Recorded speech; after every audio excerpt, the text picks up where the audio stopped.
What is up guys, Alex from Leggy Wargames here and welcome to today's video. Today I'm going to be running you through the first iteration of my competitive take on an army list for the Nighthaunt with their 3.0 battle tome. So stay tuned and I'm going to run you through the list and the reason why it is the way it is.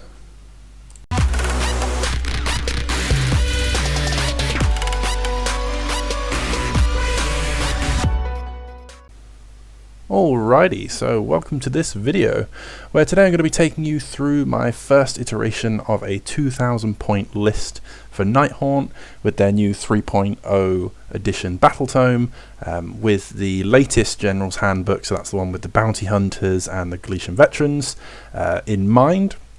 I have written some other silly lists, but this is my first take at a semi-competitive serious list to run, and then obviously going to put it through its trials and test it, but yeah, this is going to be a video where I'm going to go through all my thoughts and what I'm taking and why, and I'd love to get some feedback off you guys, what you think of it, what you found worked, what you haven't found worked, and you know, just get the ball rolling on a bit of a discussion on some competitive Nighthaunt armies.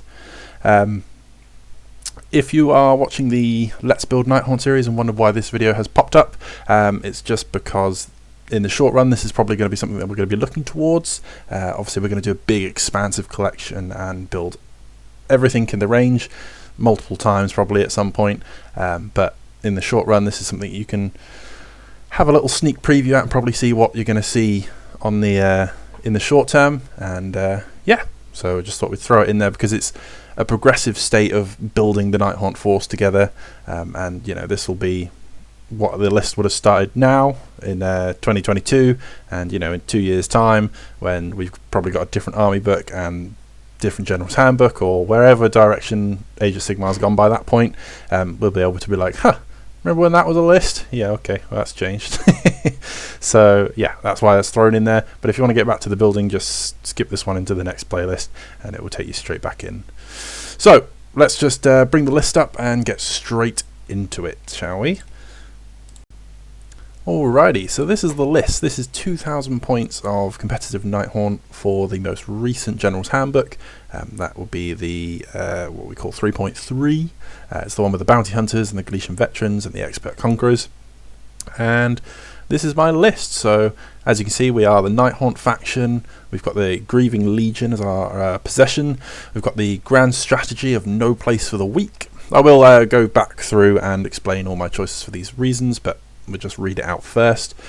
Triumph is bloodthirsty, and we have 3 heroes in this list. They are the Krulghast Cruiator, we have Lady Olynder, and we have the Guardian of Souls. We have quite a stacked battle line with 2 units of 20 Grimghast Reapers. We've got 10 Chain Rasps, 2 units of 5 Hex Race, and 3 Spirit Hosts. We've also got 4 of the Mirmorn Banshees in there, and we have the Burning Head Endless Spell. And this list comes to 1960 points and has 101 wounds in total between all the models, and that's heroes and multi-wound models all put together. So it's a nice amount of bodies. We've got a little bit of everything in there. We've got some heroes, we've got some speedy cav, we've got some big bodies, and we've also got some little units too. Alrighty, so yeah, faction is Nighthaunt. Obviously, we've taken the Grieving Legion, and the reason for that is because Scarlet Doom and Quicksilver Dead are completely irrelevant to this list because I have no Bladegheists and there are no Harridans, so there was no point taking those because we gain no benefits from them. The Emerald Host is one of my favourites, but I'm finding out more and more that it's like a slow burn. So where it's at the end of every round and not player turn, so it's kind of a I go, you go, then we roll for it. There's a lot of ward saves up at the moment because the things you want to use it on are normally like heroes. You want to be chipping down all those heroes, but there's a lot of ward saves in the game. Things like Nurgle, where they've got like high wounds, high ward save, and there's a lot of healing floating around with like Emerald Life Swarm, Heroic Recovery. If you fight another Death army, then there's just ways to heal themselves back up. And like I said, where it's quite slow burn, it can be really good, but it's one of those, it's like if you get it in the right matchup against the right person who can't deal with the chip damage, it feels amazing. And then if you play it into someone who can just shrug it off, then you just feel like well, that was rubbish. So that leaves us with the last slot open, which is the Grieving Legion. At first I did write this one off, but the more and more I've been talking to people about it and seeing it around, it's one of those where it's like, Emerald Host is great to start with because it's nice and simple. It's just, you roll, you do some damage on some units, whereas the Grieving Legion is the one that stops people being able to retreat if they're within range of a terrified unit. So basically if you're within 3 inches of someone. And it's kind of one of those where it's like, it doesn't sound very good, but then when you start to play around with it, it's a really useful tool to have in your back pocket. The main way that I try and say to people that it's a really good thing is you can basically pick and choose when you're going to be bodying people on objectives. So for example, in this list we've got 20 Grimghast Reapers. They are Galician veterans, they're in bounty hunters. That's another thing I forgot to mention, sorry. This list is, the 2 units of Reapers are both bounty hunters, everything else is in a battle regiment, so it's a 3-drop list. So the 2 Reapers go down individually and everything else comes down at the same time. So nice and low drop list as well, this one. But yeah, sorry, back to Grieving Legion. So you've got a block of 20 Grimghast Reapers on an objective, they count as 20 guys. If you're fighting something like goblins or zombies, probably not the best examples because they're really slow, but something like that with a lot of bodies where they can have easily have 40-60 people in a unit. Then say they stick them in expert conquerors, so they count, each model counts as 3 on an objective. There is no way you're taking that objective off of someone.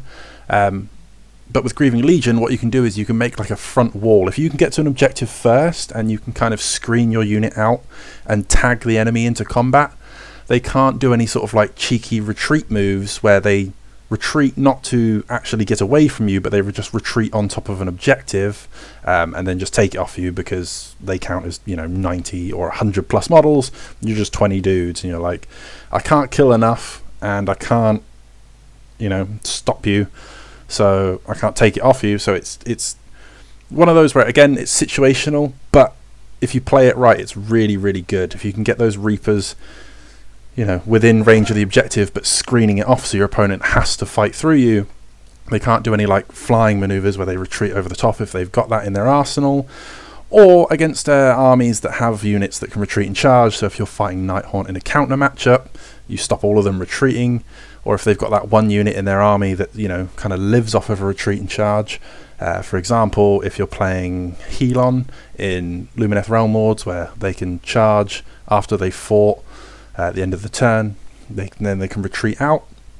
You just stop all those kind of shenanigans dead in their tracks, and it's just, like I said, it's just another tool in your back pocket. So whereas chip damage, mortal wounds are great, it's you can get that elsewhere. There's a few bits of shooting in this book. We've got Lady O, who can do mortal wounds at range. So it's just kind of it's having another feather in your cap almost, because there's no other way for us to stop retreat moves. And now, now we've got mortal wounds at range and we stop retreat moves. So that was the thinking on Grieving Legion. Quite an explanation there on the just for that, but that's the thinking behind taking that one. And I think it's one of those where it's hard to master, but once you get the hang of playing around Grieving Legion and, like I said, stopping your opponent and being able to screen them out and stop them doing any retreat shenanigans to take objectives in really competitive sort of higher end games, that's a really good feather to have in your cap. The grand strategy was no place for the weak. For me, I've just been taking this one across all my lists because for me in my head it's nice and simple to take. It's just leave the enemy with no battle line, score 3 points. I'm okay, I'm just going to go out and try and murder all the battle line. Done. That's just that might change over time. We'll have to see, playing games and kind of see what other situations the other ones would be in. But this is just another easier thing for me where I don't have to worry about making sure I'm in the right part of the map. It's just I can focus on objectives, on the actual objectives on the table, and scoring my round per round strategies, and then my grand strategy is just just kill things for the end. So yeah, the Triumph of Bloodthirsty, nice and simple, just once per game let you reroll the charge. The other one that I would take if I wasn't taking this one would be the immune Battle Shock for a turn, because that's nice on a group of Reapers. Because Battle Shock sucks when it goes horribly wrong. There's not too much ability to bring back the dead in this list. We've got the Guardian of Souls, who can cast a spell, but with the amount of magic that's flying around, big sort of strong wizards, you know, your Teclis, Lord Croak, Tzeentch, those kind of things, can shut you down quite a lot.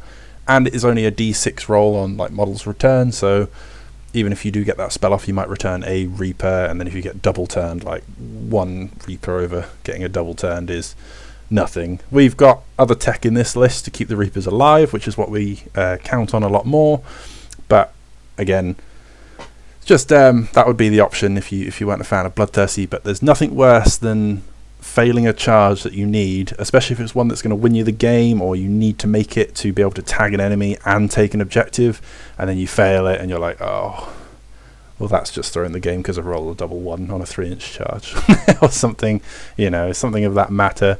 And with now Nighthaunt being retreat and charge across the board, re-rolling a charge is just useful, because not every time, but you know, 9 times out of 10 you're probably going to be retreating out of units, charging back in to get your extra attack on your Reapers, or you know, get your impact hits with the Hex Race, etc.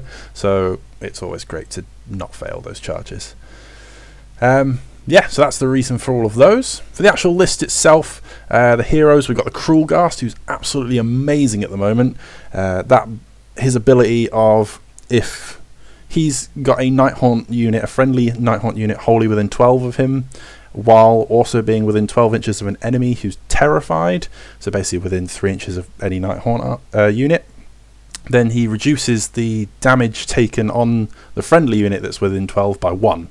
So having him bubble wrapping the Reapers against enemy bounty hunters who get +1 damage against Galician veterans is huge, because now it just takes it back down to damage 1. Being Nighthaunt, having a 4-up unrendable save and your 6+ ward save and the ability to bring models back is like, yeah, okay, that's good. Because taking 2 damage on your models just sucks. So having the Krulghast around, fantastic. Like, that ability is just so much value in this edition. Like, he was good anyway, and now it's just gone straight up. He's just the counter to bounty hunters. I would take 2 if I had space for him, but yeah, we'll see. We'll start with 1, see how it goes.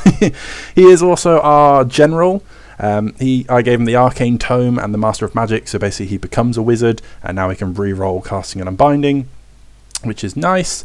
I just did that again for another feather in my cap. I've got Lady O, who's a 2-cast wizard. I've got the Guardian of Souls. But I also really like the spell I've given him, which is the Seal of Shyish, and that's the one that you cast it on a friendly unit and they get a 5-up ward instead of a 6-up ward. So usually he's going to be trying to stay between both units of Reapers, so they're both like -1 to damage. He's going to cast the Seal on the unit that's probably going to be in a unfavourable matchup, so if I'm going head on into another enemy unit, or they're fighting something big and scary, I'll cast that on them, because it's quite a low cast. I think it's a casting value of 6. I don't have it in front of me. It's a 5 or a 6, I think Seal is, and then he's got the re-roll through Master of Magic, so it's a nice easy cast for him. And being able to give the Reapers -1 damage taken and a 5-up ward, so they're now 4-up unrendable, 5-up ward at -1, you know, taking -1 damage.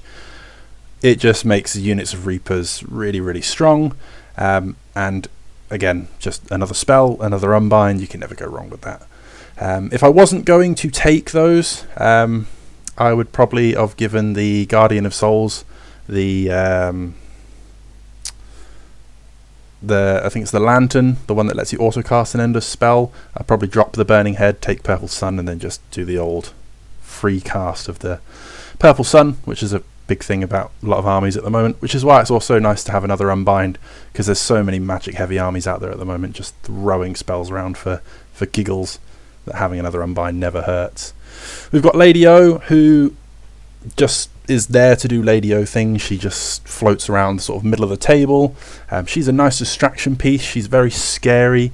You know, people think of Nighthaunt. She is a very prominent figure within our army, so people generally like to try and shoot her, or you know, take her off as quick as possible. She's not like a win condition in this list at all. This list is more like a mid-board control army, where you're playing a lot around the Reapers and your minimum sized units of Hex Race to just tag enemy units, hold them up, and just try and take objectives for free. And Lady O is just basically like your distraction Carnifex, as they call it, where she just floats around. She sometimes stops command abilities. She's just doing mortal wounds from range. She's not a slouch in combat, especially if she's in range of that Guardian of Souls as well, getting the +1 to wound. So yeah, and she's just there to float around and just basically do Lady O things. So I gave her Shademist. I really like that spell. She's a 2-cast wizard, and Shademist is the one that you cast on a friendly unit, and they're now -1 to wound. So if you've got the Krulghast who casts the seal on a unit, so now you say you've got 20 Reapers that are taking 1 less damage, they've got an extra point on their ward save, and then you cast Shademist on them, they're now also, if they get targeted, they're also -1 wound. So now they're getting really, really hard to kill, and her War Scroll spell is the one that makes things -1 to hit and gives you +1 to hit. So you can effectively have a unit of Reapers like -1 to hit, -1 to wound. They get an extra point on their ward. The enemy loses a point of damage. You can just, if you put all your eggs in one basket on a unit of Reapers, if you really need to, say the game's hanging on it, you can make a unit of Reapers really, really hanging around.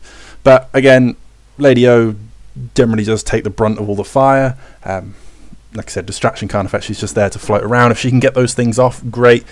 If she doesn't, she does her job by taking all the damage, so the Reapers and the Hex Race aren't getting picked off by shooting. So yeah. We've got the Guardian of Souls. He is there for the +1 wound bubble. You get them in and amongst a unit of Reapers. It's really, really nice, you know, that wounding on 2s. Where the Reapers are in Bounty Hunters as well, they're getting +1 damage against enemy Gleesham veterans, so it just makes them even more choppy. And like I said, well, there's not a lot of res power in this list. You want to make most of getting those charges off and hitting as hard as we can. Like I said, between the Krulghast and Lady O, you can make a unit of Reapers really tough. But then the Guardian is like more your offensive kind of buff, so it just spreads it all out really. So if your opponent's trying to snipe heroes off, it's like, which one do they go for? And that's why he's got Seal of Shyish as well, is usually because you're always going to want to cast his resurrection spell. You know, you want to be bringing the D6 models back or healing wounds on the other heroes. So yeah, that's just it's just like a backup spell really, because I imagine the Krulghast is going to be coming under fire quite a lot. People aren't going to be liking the fact that he's putting out magic, making things -1 damage. So I imagine, you know, if they're not going for Lady O, the Krulghast is going to be next. So Seal is there as like a backup spell, because none of the other spells really trigger for me, to be honest, on a Guardian anyway, on a Guardian of Souls. So yeah, I gave him the backup spell because I imagine the Krulghast going down first. But again, 90% of the time you're going to want to be casting his resurrection spell, bringing back Reapers when you can, and yeah, he's just there to float around and just do Guardian of Souls things. For our battle line, we have the 2 blocks of Grimghast Reapers, and that is basically your sort of your win condition almost. Your Reapers are going to be doing most of the work. They're in Bounty Hunters, so they get +1 damage against enemy Gleesham veterans. So you want to be floating around, fighting the enemy troops, lifting them off. If you're fighting against units of more than 5 guys in them, you get +1 attack, so they're 3 attacks each with their 2-inch reach, and then having the Guardian of Souls in range. These guys can do some work. Really, really good, really nice value. I really rate these guys. Where you're playing again in Grieving Legion, you got big blobs of 20 guys. You can quite easily tag like 2 units with a 20-man footprint, and you're going to stop them retreating. It's a decent amount of bodies. It's nothing to like write home about, but yeah, like 20 guys is good. So an enemy can't just contest you off an objective like a 10-man screen, and yeah, they're just there to float up to the mid-table, hold things up, slowly chop them down. You're going to be healing back with the Guardian of Souls, hopefully, and you've got Lady O's once per game ability to D6 return models to all units. And yeah, that's what you're going to be wanting to be doing. You're going to want to go in with the Reapers. Hopefully, by what we're going to go through when we get to like the Hex Race, you've chosen your matchups. You could always put things in the underworld if you really wanted to, bring them down an objective, make an opponent come to you. But yeah, that's their role. It's just, you just unleash them. You want to get them into the thick of it. You want to make sure they're fighting the enemies who are trying to take the objectives in the mid-table. Really important to keep these guys within the buff ranges of the Krulghast and Lady O and the Guardian of Souls if you can. Mainly the Guardian and the Krulghast. Like I said, if Lady O needs to float off and just be a distraction card effects, that's what she's there for. She's more than capable of dealing with things on her own. But the Reapers really need the Krulghast and the Guardian to do the work that you need them to do. And they're just kind of like your linchpin in the middle of the board. Great thing you can do is you can tag a couple of units, you can fight them, you can hold them up, and then in your turn, if you need to retreat out, you can retreat out, fly over the top. That 8-inch move with a fly is really great. And then just sort of pile back onto another objective, and yeah, you'd be surprised these guys can really get around. They really do some work. The 10 chain rasps are just in there just as like a filler.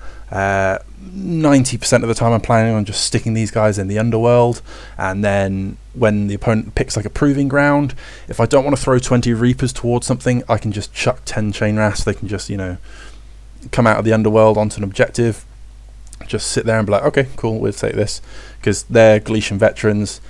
They're not going to be doing much fighting. If you charge them in, it's nice to get another roll on Wave of Terror, but I wouldn't put them in on their own unless, you know, you're killing the last, I don't know, Blood Reaver that's alive in a unit. Like, you couldn't kill that last guy or something, and yeah, 10 Jane Rasp, you can just chuck them in there, something like that. But they're really just there, 110 points just to go where you need to go to take an objective. Again, it just stops you having to put Reapers onto them, and if they pick the proving ground, your Hex Race can't take them, because where they're mounted they don't become veterans. So yeah, we need to contest something with a few more bodies. That's all the chain rasps are there for, just cheap objective holders. 2 units of 5 Hex Race are really, really important in this list. So where your Reapers are going to be fighting on the objectives and doing a lot of the work, the Hex Race are your board control in this list. So if you know you're going first, you can put the Hex Race up front, and then they can do their thing where they move. They double their move, but then they can't charge, and you can do the old move block shenanigans. And that's where you just line, like daisy chain these guys out in front of the enemy. You're not wanting to charge them, you just want to sit in front of them and box them into their deployment, because then the enemy can't get within 3 of you unless they go within combat. So you just basically make a screen of Hex Race in front of the enemy army for a turn. You get to move up on the objectives, and then your opponent has to spend a whole turn fighting through these Hex Race to be able to get to you. And if they don't kill the Hex Race, well, then they're still there. So they can do that really efficiently. You've got 2 units for that as well. If not, they can go and play the objective game. The cavalry, decent speed. Again, you can even just use that double move just to get to an objective. All depends on the mission and the matchup. If you're not going first, the Hex Race are decent screens, decent amount of bodies, decent amount of wounds. Again, if you turn the bases sideways and you have 5 of them out in like a line, they make a really nice frontage. So between being able to put things in the underworld and then daisy chaining out Hex Race, if you're fighting against something like Iron Jaws, you can just screen out with your Hex Race, stop them going straight into your Reapers. So they can play that protection game as well. Again, fast for taking objectives, and they can do that whole move blocking shenanigans, just pinning people in. They benefit a lot off of the Lady O res, because she returns D6 models to every unit. So if your Hex Race run up, make a wall, and your opponent charges you, they only manage to kill like 3 or 4 of that Hex Race and one of them lives.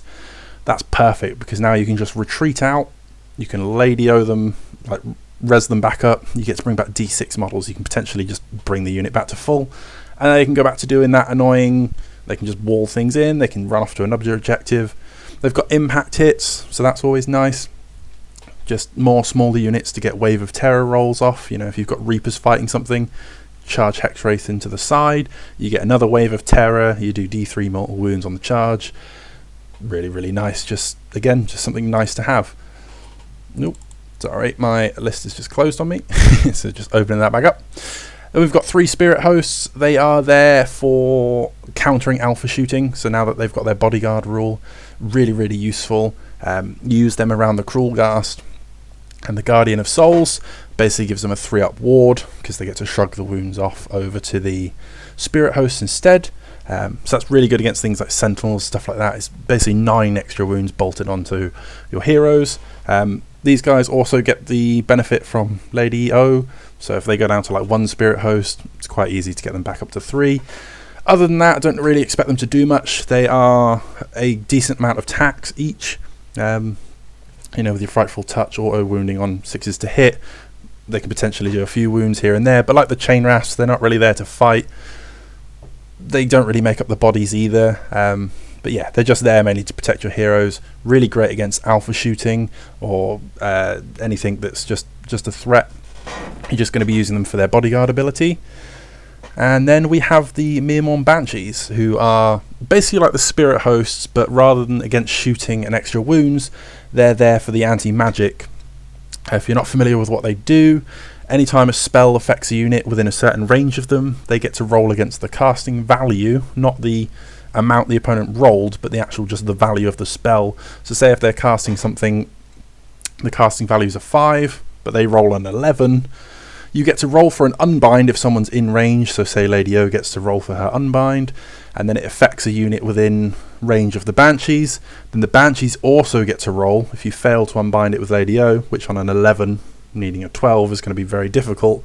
They get to roll against the casting value. So if that spell's casting value is only a 5, they only need to beat the 5, and they also get +1 against the dispel while there's 3 or more of them. So the minimum unit of 4, technically at +1 to unbind. Really, really good. They eat endless spells as well. There's so many Purple Suns flying around at the moment, so getting that extra roll against stopping them and then just eating them. They're basically like the Spirit Hosts, but your anti-magic snipers instead. And then we threw the Burning Head in there just because it is cheap enough that we're only at 1960 points. That means we have a good chance of getting the Triumph. Bloodthirsty, again, having so many charges in this list, positioning the Reapers and such. Really, really useful to have if you can get that Triumph. So being 40 points under is kind of that point where you're not shooting yourself in the foot by being low on points, but you're also not, you know, taking the mickey out of yourself kind of thing, putting yourself really, really low. It's basically like that sweet spot of you're low enough that you're challenging for the Triumph, but by taking the Burning Head, you know, if you didn't take the Burning Head, you'd be 60 points under. Excuse me. You'd be 60 points under, which isn't a terrible amount, but at the same time, it's like there are a few decent spells you can get for 60 points. And, you know, Burning Head, decent spell, low casting value, you know, just being able to throw out more mortal wounds, combine that with Lady O, you know, you can put a lot of mortal wounds in a small, like onto a small character and quite reliably take them out. So it was just useful to have while we're still challenging for the Triumph, and, you know, at 20 points, I think it's great value. You know, you can just throw it out and it does what it does, just blows up and deals mortal wounds in a bubble. So yeah, that's the list. I realise that I've been talking for a very long time about this, but I hope this has been insightful to you. Let me know in the comments down below what you think of this list, what you think of these units, what you would change, what you've been finding working out, even if it's nothing to do with this list at all. Let me know about your lists and your experiences, and yeah, we go from there. So thank you very much for listening today, guys. I hope this has helped, and I will speak to you all soon. Until then, happy wargaming.